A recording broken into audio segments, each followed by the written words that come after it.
نادر شاہ کے مرنے کے بعد لوگوں نے کوہ نور سے جڑی فیری ٹیلز بنانا شروع کر دیں۔ نادر شاہ کے قتل کے بعد درانی ایمپائر کی شروعات ہوئی، جس کو رول کیا احمد شاہ درانی نے، جنہیں ہم احمد شاہ ابدالی کے نام سے بھی جانتے ہیں۔ احمد شاہ ابدالی نادر شاہ کے انڈر ان کے الائنس تھے، مگر نادر شاہ کے مرنے کے بعد ابدالی نے پرشین ایمپائر کو ختم کر کے افغان ایمپائر بنائی۔ کوہ نور چیز ہی ایسی تھی کہ جو بھی فرسٹ ان کمانڈ آتا وہ چاہتا کہ مجھے بادشاہ ہونے کے ساتھ کوئی ایسی انمول چیز سے نوازا جائے جو میری بادشاہت میں 4 چاند لگا دے۔ یہی ہوا ابدالی کے سینٹر ان کمانڈ آتے ہی۔ اس نے کوہ نور کو حاصل کرنے کے لیے نادر شاہ کے پوتے شاہ رخ شاہ کے سر پر مولٹن لیڈ مطلب پگھلتا ہوا سیسا ڈلوا دیا تھا، اور یہ سب صرف اور صرف کوہ نور کا پتہ لگانے کے لیے کیا گیا۔ اس کے بعد جب کوہ نور مل گیا اور احمد شاہ ابدالی نے کوہ نور کو دیکھا تو اس کے الفاظ تھے: ایک طاقتور انسان 4 پتھروں کو چاروں ڈائریکشنز میں کافی دور تک پھینکے، نارتھ، ساؤتھ، ایسٹ اور ویسٹ میں، اور اس کے بعد 5ویں پتھر کو ہوا میں پھینکے، تو ان 5 پتھروں کے اندر جو جگہ ہے اس ساری جگہ کو سونے سے بھر دیا جائے، تب بھی اس سارے سونے کی قیمت کوہ نور سے کم ہوگی۔ احمد شاہ ابدالی کے بیٹے تیمور شاہ تک تو درانی سلطنت ٹھیک ٹھاک چلتی رہی، مگر جب تیمور کی اگلی نسل کے ہاتھ حکومت کی بھاگ دوڑ آئی تو ان میں بھی پھوٹ پڑ گئی، کیونکہ تیمور کے بیٹے اور احمد شاہ کے پوتے آپس میں لڑ پڑے بادشاہ کی گدی کے لیے۔ ان سب کی لڑائی میں درانی سلطنت کے تیسرے ایمپرر کو گدی پر بٹھایا گیا، جس کا نام زمان شاہ درانی تھا۔ اس کو سازش کر کے اندھا کر دیا جاتا ہے۔ ان کے بعد ان کے چھوٹے بھائی محمد شاہ درانی کو گدی پر بٹھایا گیا، مگر ان کو بھی درباری سازش کر کے ڈی تھرون کر دیا گیا۔ اب ان دونوں کے تیسرے بھائی شجاع شاہ درانی کو گدی پر بٹھایا گیا، مگر ٹھیک 4 سال بعد فارمر کنگ محمد شاہ درانی نے اپنے بھائی درانی ایمپائر کے 5ویں سلطان شجاع شاہ کو بھی سازش کر کے ڈی تھرون کر دیا۔ یہ سب معاملہ چل ہی رہے تھے کہ سال 1809 میں شجاع شاہ اور کچھ لوگ کافی خزانہ لے کر لاہور دوڑ آئے، اور ساتھ میں بادشاہ کی انمول چیز کوہ نور بھی لے آئے۔ یہاں شجاع شاہ درانی نے اپنی جان بچانے کے بدلے کوہ نور راجہ رنجیت سنگھ کے حوالے کر دیا، اور اپنے گھر والوں کے سمیت یہاں ایز اے ریفیوجی ان کے پاس رہنے لگ پڑا۔ اب ایک بار پھر کوہ نور سب کانٹیننٹ یعنی پاکستان، انڈیا اور بنگلہ دیش کی سرزمین پر آ چکا تھا، اور اس وقت یہاں سب سے طاقتور حکمران سکھ تھے۔ مہاراجہ رنجیت سنگھ فاؤنڈر تھے سکھ ایمپائر کے۔ اور آپ کو ایک بات بتاتا چلوں، ابھی جب کوہ نور سکھ ایمپائر کے پاس آ چکا تھا تو East India Company of Britain بھی سب کانٹیننٹ میں داخل ہو چکی تھی، اور اس وقت 1913 میں سب سے طاقتور ایمپرر رنجیت سنگھ ہی تھے جو برٹنز کو پوری ٹکر دے سکتے تھے۔ مہاراجہ رنجیت سنگھ کے دور میں نہ تو درانی اور نہ ہی برٹش کوہ نور کو لے سکے، اور نہ ہی 1 انچ زمین پر قبضہ کر سکے۔ الٹا رنجیت سنگھ نے درانیوں کی سلطنت سے کئی وہ زمینیں چرا لیں جو انہوں نے مغلوں کے برے وقت میں قبضے میں لی تھیں۔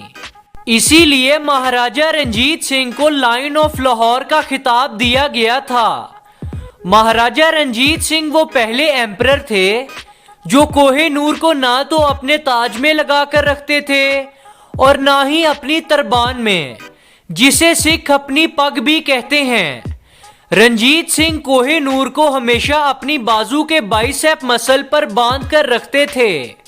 سال تھا 1839 اور رنجیت سنگھ کی موت واقع ہو گئی، اور دوسری طرف ایسٹ انڈیا کمپنی پورے برے صغیر پہ اپنا سکہ جما چکی تھی، اور سکھ ایمپائر کے پاس کوئی اتنا تگڑا ایمپرر نہیں تھا جو ورلڈ پاور برٹن کی آنکھ میں آنکھ ڈال کر بات کر سکے۔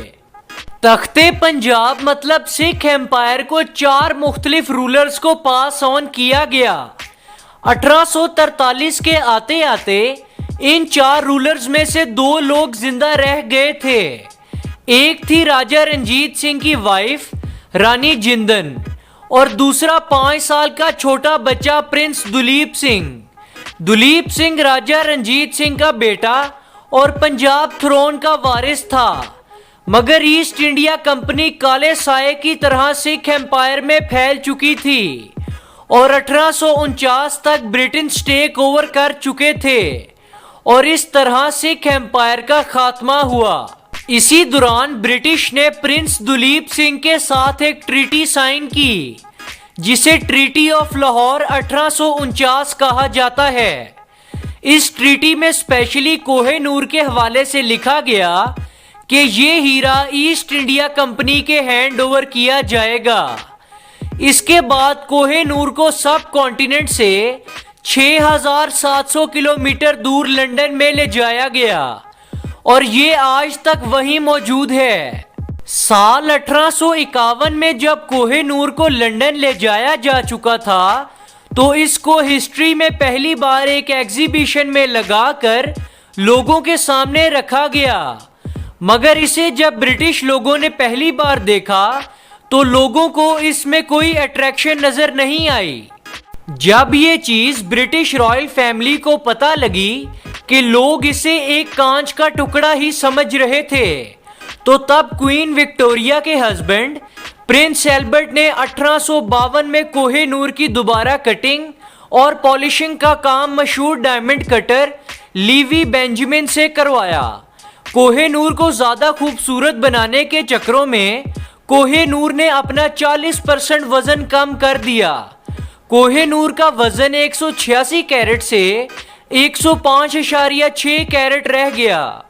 کوہ نور کے پچھلے سب آنرز کی طرح برٹش رائل فیملی کو بھی ڈر تھا کوہ نور کے عذاب شدہ ہونے کا اور اس سے جڑے تمام قصے اور کہانیوں کا، تو تب برٹش رائل فیملی نے ڈیسائیڈ کیا کہ اس ڈائمنڈ کو صرف برٹش رائل فیملی کی سپیریئر وومنز ہی پہنے گی، مطلب جو بھی کنگ ہوں گے برٹنز کے ان کی بیویاں اس ہیرے کو پہنیں گی۔